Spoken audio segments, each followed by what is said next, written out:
So look it. CNN. They're gonna say some real good shit in here. Shit that I be getting in trouble for. But just tell me if you catch anything that's kind of very interesting. You should write down some stuff too.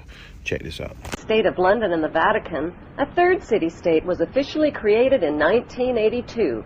That city-state is called the District of Columbia and is located on 10 square miles of land in the heart of Washington. The District of Columbia flies its own flag and has its own independent constitution. Although geographically separate, the city-states of London, the Vatican, and the District of Columbia are one interlocking empire called Empire of the City.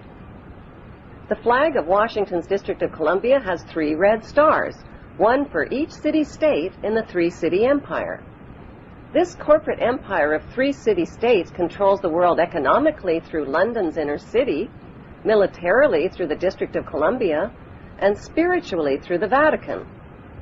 The Constitution for the District of Columbia operates under a tyrannical Roman law known as Lex Fori, which bears no resemblance to the U.S. Constitution. When Congress passed the Act of 1871, it created a separate corporate government for the District of Columbia. This treasonous act allowed the District of Columbia to operate as a corporation outside the original Constitution of the United States and outside of the best interests of American citizens. A sobering study of the signed treaties and charters between Britain and the United States exposes a shocking truth. The United States has always been, and still is, a British Crown colony. King James I was famous not for just changing the Bible into the King James Version, but for signing the first Charter of Virginia in 1606. That charter granted America's British forefathers a license to settle and colonize America. The charter also guaranteed that future kings and queens of England would have sovereign authority over all the citizens and colonized land in America stolen from the Indians. After America declared its independence from Great Britain, the Treaty of 1783 was signed. That treaty specifically identifies the King of England as the Prince of the United States and contradicts the belief that America won the War of Independence.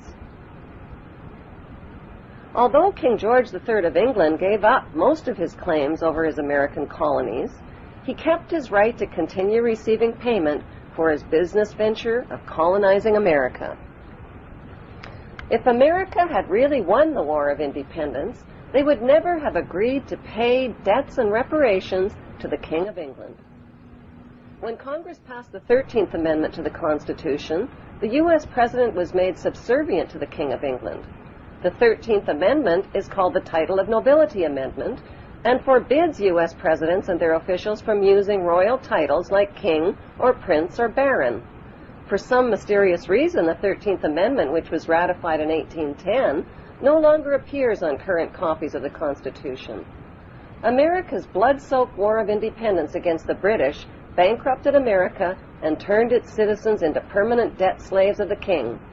In the War of 1812, the British torched and burned to the ground the White House and all U.S. government buildings and destroyed ratification records of the U.S. Constitution. 1 century later, a corrupt U.S. Congress committed the biggest theft in world history. They passed Paul Warburg's Federal Reserve Act in 1913, handing over America's gold and silver reserves and total control of America's economy to the Rothschild banksters. Most Americans still believe that the Fed, or Federal Reserve, is the government. It is not. The Fed is a privately owned banking system whose majority Class A shareholders are the Rothschilds, Warburgs, Kuhn and Loeb, J.P. Morgan, Rockefeller, Israel Seif, and the Lehman Brothers. This private banking cartel is the Fed and is never audited and never pays taxes. They print and design America's money, which displays their symbols of an Egyptian pyramid, a Masonic all-seeing eye, and the words, "In God we trust." Who exactly is the God they trust? They also collect American taxpayers' money through the IRS. Then they loan it back again with interest to pay for roads, bridges, and other public. Most U.S. citizens believe that the United States is a country and that the President is the most powerful man on earth. The United States is not a country. It is a corporation, and the President is President of the Corporation of the United States.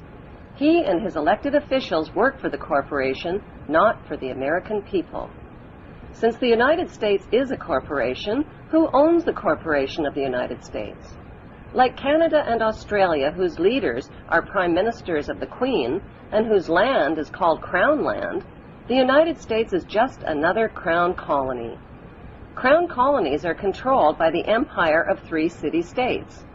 At the center of each city-state is a towering, phallic-shaped stone monument called an obelisk that points skyward. In D.C. city-state, the obelisk, known as the Washington Monument, was dedicated to Freemason George Washington by the Freemason Grand Lodge of the District of Columbia. The Secretive Brotherhood of Freemasons laid the Washington obelisk's cornerstone in 1848 and contributed 22 Masonic memorial stones. 250 Masonic lodges financed the Washington Monument obelisk, including the Knights Templar Masonic Order.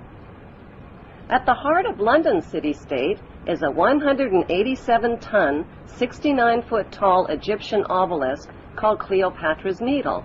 It was transported from Egypt and erected on the banks of the River Thames.